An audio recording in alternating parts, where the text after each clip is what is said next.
심상치 않습니다. 이제는 검찰개혁까지 일부러 엉망으로 만들려는 듯한 움직임이 포착되면서 당원들은 식는 것을 넘어서 목소리를 높이기 시작했습니다. 특히 전당대회에도 화두가 될 것으로 보이는데 정청래 대표를 제외한 나머지 유력 주자들은 수사권 완전 폐지 입장이 명확해 보이지 않습니다. 영상으로 함께 보겠습니다. 정청래, 김민석, 송영길 말도 안 되는 당연히 여러분들 보안 수사권 문제는 전당대회 전에 처리해야지 10월 2일 날 공소청이 출범하는 거예요. 그렇죠? 이제는 시기의 문제예요. 왜 시기의 문제냐? 전당대회 전에 처리해야지. 전당대회 전에 처리해도 제대로 10월 2일 날 공소청이 출범할지도 모르겠는데 정청래 대표는 전당대회 전에 처리해야 된다. 이거 굉장히 중요한 거예요. 그 다음에 김민석은 뭐죠? 폐지는 원칙적으로 동의하지만 대통령 뜻대로 수기가 필요하다. 수기가 필요하다는 건 뭐죠? 전당대회 이후에나 어떤 다시 새로운 당대표랑 논의를 하자는 뜻이고, 송영길 새 지도부 출범 9월에 논의하자. 10월에 중수청이 출범해야 되고 여러분들 공소청이 출범해야 되는데 송영길 말하는 거 보세요. 9월에 논의하자. 논의하자라는 건 10월에 출범하지 말자는 거죠. 말장난이죠. 여러분들이 보셔도 9월에 논의를 하는데 10월에 검찰청이 폐지가 되겠습니까? 그냥 이건 개수작들이에요. 이번에 전당대회 전에 반드시 이거는 형사소송법 삭제를 할 거냐 안 할 거냐 갖고 우리는 김민석 총리와 송영길 의원에게 반드시 물어야 돼요. 당신들 전당대회 전에 형사소송법 개정안 폐지할 거냐 안 할 거냐 이거를 반드시 묻는 게 가장 중요한 것이다. 여러분들에게 말씀드리고 지금부터 제가 오늘 분석하는 심층 분석. 여러분들 검찰개혁의 골든타임이에요. 지금 여러분들은 얼마나 지금 역사적인 시간들이 지나가는지 우리는 알 거예요. 지금 아니면 검찰개혁 못한다. 여태까지 늘 검찰들에게 지금 검찰들이 여러분들 대대적으로 경찰의 미흡한 수사 때문에 보안 수사가 왜 필요한지를 민망할 정도로 여기저기서 언론을 통해서 홍보 중입니다. 검찰청 출입 기자들이나 이런 사람들이 보안 수사가 왜 필요한지 거의 하루가 멀다 하고 언론사별로 하나씩 기사들이 막 실려요. 그쵸? 얼마 전에 이재명 대통령께서 어떤 담합 수사를 검찰이 잘했다라고 칭찬하는 것을 대대적으로 홍보를 해요. 지금 더 중요한 거, 여러분들 형사소송법에 보완수사권이라는 말이 없습니다. 이거는 그냥 수사권을 남기기 위한 전원자들이 얘기하는 거예요. 여러분들 고소고발을 당하면요 1차적으로 우리가 경찰한테 조사를 받잖아요. 그러면 경찰의 수사가 무혐의 불기소 처분이든 뭐 기소 처분이든 검찰에 넘어가면요 검찰은 보완 수사 요구라고 하면서 내려보내요. 근데 보완 수사를 직접 한다는 것도 지금 없어요. 근데 형사소송법에도 없는 얘기입니다. 보완 수사권이라는 용어는 없어요. 검찰은 보완 수사권과 그냥 수사권이에요. 무슨 재수사권도 아니고 그냥 정확히 여러분들에게 지금 검찰이 착시 현상을 벌이고 있는 거고, 이 검찰주의자들과 검찰과 내통하는 자들이 그냥 검찰의 수사권을 남겨놓는 것을 마치 경찰의 수사가 미진하는 것을 보완한다는 긍정적인 의미로 형사소송법에도 없는 보완 수사권이라는 말을 만들어낸 거예요. 정확히 얘기하면 검찰은 보완 수사권과 수사권이 다른 것처럼 얘기하는데 결국 여러분들 뭐죠? 수사권 남겨놓는 거예요. 그쵸?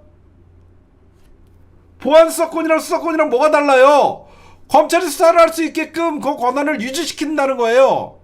여러분 생각해보세요. 지금 검찰이 가장 바라는 건 뭐죠? 검찰청 폐지? 오케이. 거기까지는 뭐 시대적 정신이기 때문에 자기네들이 역행할 수 없어. 다만 공소청 안에 수사권을 남겨두는 거랑 공소청 안에 수사권을 없애는 거랑 얼마나 큰 차이가 있습니까? 공소청 안에 수사권이 남겨 있으면요, 지금의 검찰청보다 더 세지는 거예요. 그쵸? 이제 여러분들이 정신이 바짝 드셔야 돼요. 지금의 골든타임은요, 이재명 대통령이 검찰 수사권 전면 폐지라는 이재명 대통령의 대선 공약이에요. 우리 이재명 대통령께서 대선 공약을 지켜주셔야 돼요. 검찰 수사권 전면 폐지라고 하면서 이재명 대통령은 대선 공약으로 내걸었어요. 근데 지금 일부, 저도 그렇고 여러분들도 그렇고, 마치 검찰의 보안 수사권이 형사소송법에 있는 것 같이 얘기하는데, 형사소송법에는 검찰의 보안 수사권이라는 말 자체가 없어요. 이 자체 보안수사라는 말은 긍정적인 단어를 만들어 갖고 결국은 지금 검찰이 공소청 안에 수사권을 쥐고 있고 싶어 하는 게 그들의 목표예요. 지금 전당대회 전에 얼마든지 김용민 의원님 말씀대로 법사위에서 논의해서 형사소송법 196조를 삭제를 하고 검찰의 수사 개입을 원천적으로 차단하고 모든 수사는 경찰이 하고 중요 수사는 중수청이 하고, 이거 만들면 돼요. 어렵지 않아요. 그래서 결국은 검찰은 기소를 유지하고 공소를 유지하는 그쪽만 유지하면 되는 거예요. 생각해 보십시오. 기소 독점권, 공소 독점권, 이것도 어마어마한 권한입니다. 전 사실 검찰의 수사권 완전 폐지한다 그래서 저는 검찰 개혁이 완성됐다라고 생각하지 않아요. 공소청과 기소청을 또 나눠놓고 권력을 계속 쪼개놔야 돼요. 공소청 안에서 기소검사와 공소검사가 존재를 하면요, 기소하는 검사, 공소하는 검사 다 짬짬이에요. 기소청과 공소청도 쪼개놓고, 그래서 잘못된 기소가 올라오면 공소검사가 이거는 나는 공소 유지할 수 없다라고 하면서 검찰 안에서 경쟁을 붙여야 되는 거예요. 저는 여러분들 기소 독점권, 영장 청구권 독점, 이거 얼마나 큰 권력입니까? 거기에 수사권까지 갖고 있었던 이 검찰이 사실상 대한민국의 가장 무서운 권력이었던 이유 중에 하나지 않습니까? 저는 어마어마한 수많은 무서운 권력을 갖고 있는 검찰의 수사권은 그 일부에 해당한다고 생각해요. 기소 독점하죠. 공소도 진행하죠. 저는 나중에 저는 1차 검찰 개혁이 수사권을 완전히 폐지하고 2차 검찰 개혁에서는 공소청과 기소청을 또 나누고 공소검사와 기소검사가 서로 견제할 수 있게끔, 그래서 조작된 기소가 올라오면 당연히 공소청에서는 그 기소를 반려할 수 있게끔, 저는 반드시 검찰 개혁은 지금 끝나는 게 아닙니다. 지금은 우리가 가장 검찰이 악용할 수 있는 수사권을 1차적으로 폐지하고 지금 그 골든타임이 지나가고 있어요. 여러분들 보셔요. 10월 달에 이거 검찰 수사권 완전 폐지 못하면요, 결국은 송영길 같이 9월에 국회에서 논의하자, 10월에 당연히 그러면 출범 못하죠. 그럼 내년 3월까지 출범하자. 그러면 또 질질 끌다가 저것들 작전에 휘말려 갖고 2028년 총선을 앞두고 당연히 여러분들 검찰이 어떻게 할 것 같아요? 이번 10월에 본인들은 반드시 공소청과 중수청이 출범 못한다고 확신을 갖고 있는 것 같아요. 그러면 이런 생각을 할 것 같아요. 이때 하나 치자. 이때 하나 치면 이제 민주당은 아사리판이 되고 이제 검찰 개혁은 물건은, 그러니까 검찰은 가만히 있지 않아요. 그래서 언제까지 여러분들 검찰은 여러분들 개혁의 대상입니다. 언제까지 개혁의 대상한테 질질 끌려다니고, 개혁의 대상에게 언제까지 이 수사권을 주니 마느니, 우리가 왜 개혁의 대상들과 타협을 하고 그들에게 끌려다니고, 결국은 시간이 지나면 지날수록 죽었다고 생각했던 놈들은 다시 민주당을 쳐서, 민주당이 이래서 검찰의 수사권을 폐지하려고 그러구나 하면서 결국 총선에 이용할 수밖에 없어요. 제가 분명히 경고합니다. 올 10월 안에 검찰청 폐지하고 공소청 출범시키고 결국 중수청 출범시키지 않으면요, 내년 그러고 나서 또 10월에 출범시키지 못하고 연장되는 순간 검찰은 민주당을 치게 돼 있어요. 민주당을 쳐야지 본인들이 살거든요. 민주당 공격당하지 않으려고 그러면 먼저 공격해서 이번에 약속대로 10월 안에. 저는 이제 대통령실에서 청와대가 데드크로스 관련해서 엄중하게 그리고 겸허하게 받아들인다. 국민께서 무엇을 걱정하고 무엇을 바라고 계신지 더욱 세심하게 살피겠다 이런 입장을 내놓았고요. 김인수 총리도 그런 얘기를 내놨습니다. 그 선거 직후에 이렇게 지지율이 많이 하강하고 있다. 대통령이 견인하던 당정 협력이 중요하다 이런 말씀, 원론적인 말씀을 하신 다음에 요 얘기를 했어요. 이거는 좀 의미가 있더라고요. 자기와 입장이 다른 상대를 멸칭화해서 부르는 것은 이쪽이든 저쪽이든 절제하는 것이 좋다. 저는 최대한 당이 화합하고 통합하는 방향으로 노력을 할 것이다. 이제 조금 늦긴 했는데 이게 좀 한두 달 전에 나왔어야지 사실은. 왜냐하면 김민석 총리를 지지하거나 응원하는 분들이 이 멸칭에 앞장선 분들이 제법 있거든요. 그 네. 그룹들이. 그건 뭐 많은 분들이 알 겁니다. 그래서 그리고 여기에 전직 대통령 얘기를 좀 명확하게 해줄 필요는 더 있었어요. 추가한다면. 그 다음에 또 한 가지 또 특징적인 입장을 냈는데 오래전부터 일관되게 보안수사권 폐지가 옳다는 생각을 해왔다. 이렇게 주장을 하셨어요. 김인수 총리가. 네. 검찰개혁 추진단에도 폐지를 원칙으로 해 입장을 정리하는 게 좋겠다는 의견도 여러 번 전달했다. 이렇게 설명을 했는데 이 부분에 대해서는 그 전에 공소청법, 중수청법 관련해서도 총리실 산하 검찰개혁 추진단에서 입장을 이상하게 가져왔잖아요. 네. 이게 믿지 못하죠. 그리고 김인석 총리가 저 폐지가 옳다는 생각을 해왔다는 것을 공공연하게 힘주어서 얘기한 바를 별로 들은 바는 없어요. 했을 수도 난 있다고 봅니다. 그러나 대중들이 그렇게 받아들이느냐, 당원들이. 그건 이제 별개의 문제인데 어쨌든 당권을 도전하는 입장에서 지금 차기 당대표의 입장이 굉장히 중요한데 왜냐하면 당에서 정리하라고 대통령께서 말씀하셨기 때문에 김인수 총리가 당원들과 지지자들의 뜻이 어디 있는지는 충분히 알고 계실 거라고 보고 오늘 뭐 앙케이트 하듯이 나오잖아요. 압도적이잖아요. 네. 저런 입장을 피력한 건 만시지탄감은 들지만 그래도 다행이라고 본다. 네. 말씀 하나 드리고 하나만 더 얘기할게요. 민정수석 관련해서 요 말씀도 하셨죠.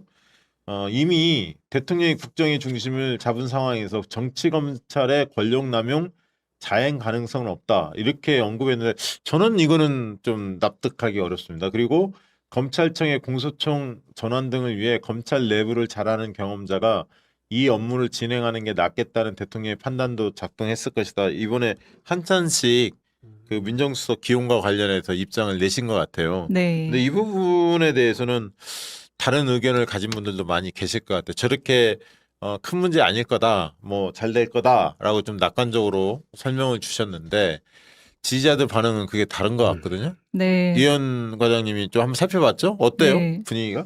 저는 정말 대표님 말씀대로 사실 낙관적으로 보기 너무 어려워요. 정말 너무 어렵고 그 이제 뭐 김민석 총리께서 서로에게 이제 뭐 그런 뭐 멸칭을 쓰는 뭐 이런 식으로 하는 것은 중단했으면 좋겠다고 말씀을 하셨지만 그럼에도 불구하고 이번에 민정수석을 이 한잔식 후보를 임명을 한 것 때문에 또다시 그 멸칭이 다시 나오기 시작했단 말이에요. 난 그 대목에서 어떤 분이 그런 얘기 하더라고.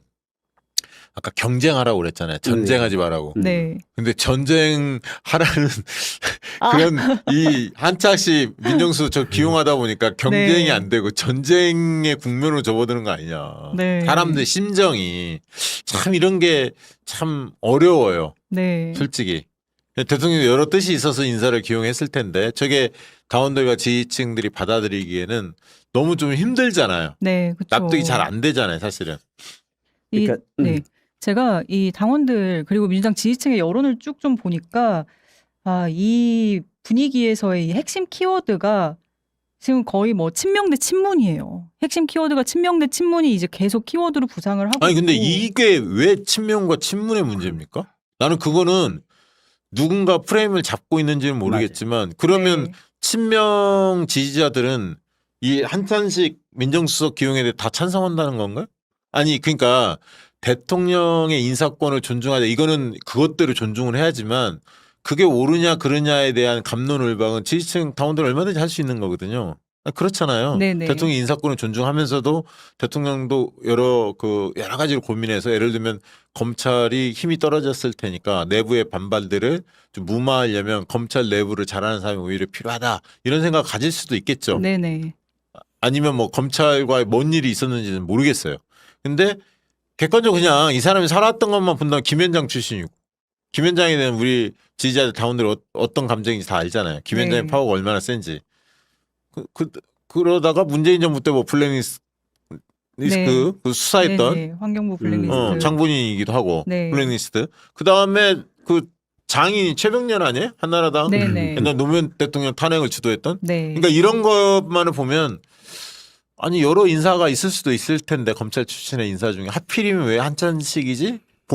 봉욱은 그에 비하면 좀 점잖은 편이고 여기는 기질이 있다라고 알려지고 있는데 상당히 검찰 그 특유의 기질 같은 거 있잖아요. 네.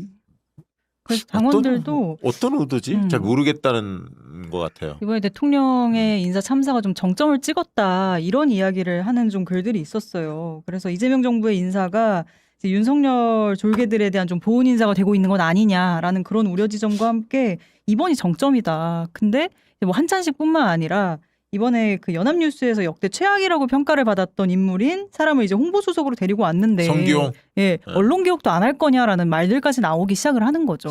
아니 그래서 뭐 성기용 모르겠어요. 원래 중도 스타일이거든.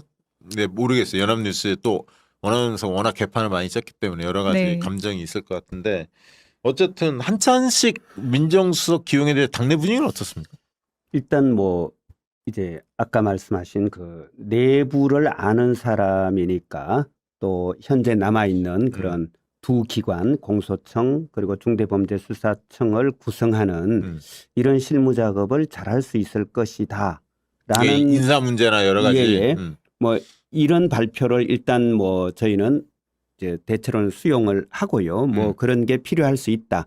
다만 방금 저는 이제 김민석 총리의 그 회견 그 이야기 중에서는 근데 이제 그러려면 이제 태도가 중요해요. 네. 근데 김민석 총리는 이런 표현을 썼단 말이에요. 방금 저도 이렇게 보니까 대통령께서 국정의 중심을 잡고 계신 이상 정치 검찰의 권력 남용 자행 가능성은 없다 하셨는데 이게 꼭 뭔가 기시감이 있어요. 정승호 법무장관께서 이재명 정부의 검찰은 다릅니다. 이렇게 그래. 얘기했던 말과 저는 좀 기시감이 든다. 그러네. 근데 이런 태도가 문제다. 그래서 저는 분명히 지금 새로운 민정수석께서 저는 일을 잘할 수 있을 것이라고 봅니다. 근데 일을 잘할 수 있도록 하기 위해서는 오히려 정치 검찰의 이런 뭐 권력 남용 가능성에 대해서 항상 긴장감을 갖고 저는 바라봐야 되고 그리고 그럴 수 있는 악용 가능성을 차단하겠다.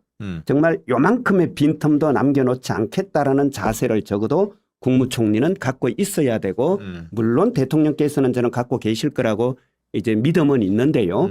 이게 총리 그리고 법무부 장관이 특히 이런 태도를 가질 때 그럴 때 이제 기용 의도 조직을 잘 아는 사람이 향후 과제를 잘 실천해 줄 수 있을 것이다. 그릇으로 혹은 도구로 쓰겠다는 거잖아요. 그럼 도구로 쓰려면요.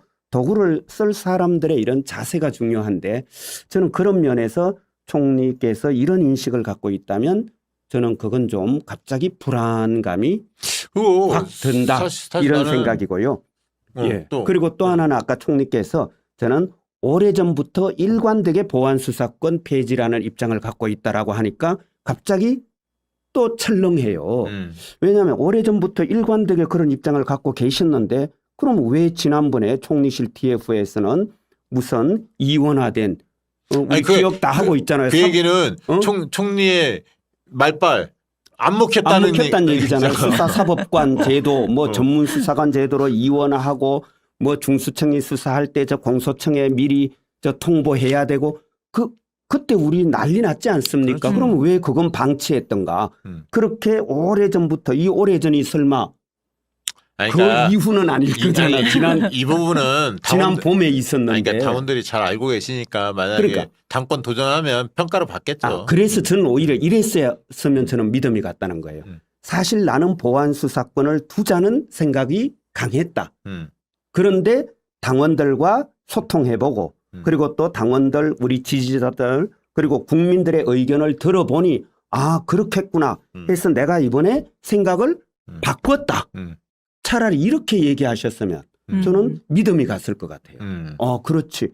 왜냐하면 그러네. 생각 바뀔 수 있잖아요. 그렇죠. 당원들과의 소통 속에서 이건 안 되겠구나 해서 이제는 내가 보안수사권 폐지라는 확고한 원칙을 나도 지니게 되었다. 이게 이제 진솔한 이랬으면 건데. 저는 이제는 좀 믿을 수 있을 것 같았고 그랬더라면 아, 그래. 저런 태도로 만약에 지금 그 민정수석 일 잘할 수 있겠다. 조직 문화를 아니까. 이래서 기용을 했다. 잘하겠구나. 이렇게 좀 안심이 돼 있을 것 같은데 저는 과연 법무부 장관도 혹은 총리가 이런 정도의 인식 수준을 갖고 있다면 그러면 이거 조금 불안한데 하는 이런 그 불안감이 좀 엄습해 왔습니다. 네. 저는 청와대 발표 강훈식 실장 발표 들었을 때는 그럴 수 있지. 잘하겠구나. 아마 일 잘할 사람 데려다 놓으셨겠지 해서 제가 이제 믿음이 갔는데 제가 아니, 총리 솔직히- 이 말 들으니까 갑자기 제가 아니, 불안감이 확 아니 엄습합니다. 솔직해질 필요가 있는데 봉욱수석에 대한 실망감이 컸잖아요. 네. 아니 그 사실 민정수석이 해야 할 일이 많이 있었는데 뭐 예를 들면 저기 임명도 안 하고 꼭 해야 할 사람들 있잖아요. 검찰 조직에 이게 숭숭숭 뚫려 있었잖아요. 그걸 많은 분들이 지적을 했는데 결국 뭐 들은 바가 없어요. 그 뒤에 어떻게 했는지는. 그래서 더 사람들이 차기에 민정수석은 좀 확실한 마인드가 있고 일을 좀 잘하는 사람이 왔으면 좋겠다 이런 마음이 있었는데 아직 검증을 안 해봤습니다. 한창씩 두고 봐야겠습니다만 지금까지 걸어온 길만 보면 상당히 의구심이 좀 든다. 이게 네. 이제 다운들 지지자들의 일반적인 평가인 것 같아요. 그런 매서운 눈으로 쳐다보고 있다는 거를 청와대도 잘 알고 있을 거고 당사자도 알고 있지 않겠습니까? 그래서 잘해주기를 바랍니다. 자, 그래서 현장 앙케이트 한번 해보려고 그래요. 한창식 민정수석에 대해서 청와대 발표처럼 좀 대통령님 그리고 김인석 총리가 이야기한 대로 내부의 사정을 좀 잘 알아서 검찰 내부로 좀 추스리고 뭔가 조직이 바뀌니까 그런 부분에 대해서 일을 좀 해낼 사람이 좀 필요했다. 그런 측면에 나는 좀 긍정적으로 본다. 이런 분들도 계실 것 같고 이건 검찰 개혁에 대한 국민적 요구가 있는데 이런 부분에 역행하는 인사 아니냐. 나는 좀 부정적으로 본다. 이런 입장이 있을 수 있을 것 같아요. 각자가. 자, 긍정적으로 보는지 부정적으로 보는지. 자, 먼저 보안 수사권 관련해서 이미 이제 그 정리를 하겠습니다. 6,400명 정도 했고 폐지 주장이 94% 압도적이다. 예, 종료해 주시고요. 현장 앙케이트는 민정수석 관련해서 현장 앙케이트를 올려주시기 바랍니다. 아, 지금 올라갔습니까? 이거는 아까 거잖아요. 그죠? 예. 다시 올려주시기 바랍니다. 민정수석 평가, 인사평가에 대해서 한번 올려주시고요. 올려준 다음에 여러분들 또 현장 앙케이트 참여해 주시면 중간중간에 여러분들 의견이 어떤지 한번 소개해 드리도록 하겠습니다. 자, 그리고 민주당 상황 좀 얘기를 해보죠. 오늘 최고위 열렸죠? 네. 오늘은 어땠습니까? 저희 최고위는 항상 평화롭습니다. 아, 그렇습니까? 비공개 최고위는 늘 평화롭습니다. 그래요? 그리고 오늘은 네. 뭐 딱히 다른 이제 의결 사항은 없고 지금 요즘 아시다시피 이제 조직 강화 특위에서 지역위원장 공모를 했기 때문에 뭐 그런 과정에 대한 중간 보고가 좀 있었고요. 네, 그래서 뭐 특별한 저기 뭐 논쟁적인 주제가 없어서 그럴 수도 있겠지만 좀 평화로 특별한 왔습니다. 일이 생길 것 같습니다. 지금 댓글에서 인요한은 무슨 일이야? 계속 그런 글이 올라오길래 보니까 적십자사 새 회장의 인요한이 이제 이재명 대통령 인준을 거쳐서 직무수행을 하게 되었다. 인요한? 네, 적십자 그렇게 나오네요. 네, 적십자사 새 회장의 인요한 네. 전 의원이 선출됐다. 적십자사는 총재라고 부르지 않나요? 대한적십자사? 그렇죠. 옛날에 총재로 옛날엔 부른 걸로. 총재인데 요즘은 지금 회장인가 모르겠습니다만. 지금 회장이라고 표현해서 인요한. 네. 아니 그 관련된 약간의 일은 했지 호남에서 원래. 그런가요? 네, 의사 요즘은 출신이잖아요. 아, 안 한 건 아닌데 이제 음. 탕평 인사로 하신 것 같은데 아무튼 막 여러 생각이 듭니다. 이게 네. 좀 그쪽 인사들이 너무 많아서 참 할 말이 많은데 이게 대통령 인사권이니까 존중합니다. 자, 수요일 날 이번 주 내일 모레 수요일 날 최고위가 열리죠? 네, 월수. 제가 알기로는 이제 수요일 날 전준이 네네. 전당대회 이제 준비위원회를 꾸려야 하는데 네. 그 관련해서 뭐 중앙위원 당무위원회. 당무위원회도 있고 예. 그다음에 전준이 이제 구성안에 대해 최고위에서 의결도 해야 하는 거 아닙니까? 네네. 그러면 이제 사무총장이 인선안을 음. 이제 두루두루 의견 수렴해서 아마 올릴 것 같은데 이제 당대표가 정진석 당대표가 연임 도전은 거의 마음을 굳힌 것으로 뭐 전해 듣고 있는데 전당대회 전에 들으셨어요? 저는 못 들었는데. 왜 그러세요? 저보다 훨씬 가까우신가 왜 봐요. 그러십니까? 네. 저 기자들 다 알던데. 저는 아직 못 들었습니다. 최측근들한테 얘기 안 하는 모양이구나. 기자들은 알고. 근데 전준이 이제 구성을 본인 책임하에서 하게 되면 이제 그거 갖고 또 이제 뭐 최고위원들하고 다 협의해서 하긴 합니다만 이제 그거 가지고 또 이제 논란이 될 수도 있어서 그 전에 당대표직을 그만둘 가능성을 배제할 수 없는 그러니까 뭐 그것까지 의결하고 하실 수도 있을 것 같고 왜냐하면 최고위에서 하는 거니까 당대표 혼자 하는 게 아니니까 그렇지만 이번 주 내는 어쨌든 저 대표직 사임하고 전준이가 이제 굴러가니까 아마 금요일쯤이면 뭐가 굴러가지 않겠습니까? 인준 받고 하면 금요일쯤이면 이제 전준이가 전당대 준비위원회가 이제 굴러가기 시작할 텐데 그러면 당대표직을 그만두는 게 과거의 전례이기도 하거든요. 어떻게 보세요? 근데 그게 이제 우리 당은 당규상으로는요. 당대표나 최고위원이 뭐 당대표 혹은 최고위원에 도전하려면 후보 등록일 이전에 지역위원장직을 제외한 모든 당직을 사퇴해야 돼요. 당규 제4호 제22조입니다. 그러니까 지금 일정상으로 봤을 때 한 7월 20일경에 후보 등록을 하니까요. 그 이전에만 연임 도전 의사가 있다면 그 이전에만 사퇴하고 후보 등록하시면 됩니다. 당은 당규상으로는. 그런데 이제 지금 그 전준이라는 얘기는 왜 나오냐면 이게 2년 전에 이재명 당대표께서 저 연임 도전을 하셨잖아요. 예. 첫 사례잖아. 과거 예. 뭐 김대중 총재나 이럴 때 제외하고는. 그러니까 이때 전준이 설치 구성 처음에 사퇴하셨어요. 예, 세탁을 그래서 이게 하나의 전례. 왜냐하면 현직 당대표가 당대표 출마를 위한 사태니까 이게 사실상 처음 있는 경우였죠. 그래서 이게 약간 기준이 되고 있는데 근데 이게 상황 차이가 좀 있는 게요. 그때는 4월 10일에 총선을 했습니다. 그리고 8월 18일에 전대를 하고 그러니까 지금 6월 중순에 사퇴를 하신 거니까 총선 끝나고 2달 넘게 한 7, 80일 정도의 여유가 있었어요. 예, 근데 당을 이번에는 추스리고 이런 과정이 그렇죠. 있었다는 그러니까 거죠.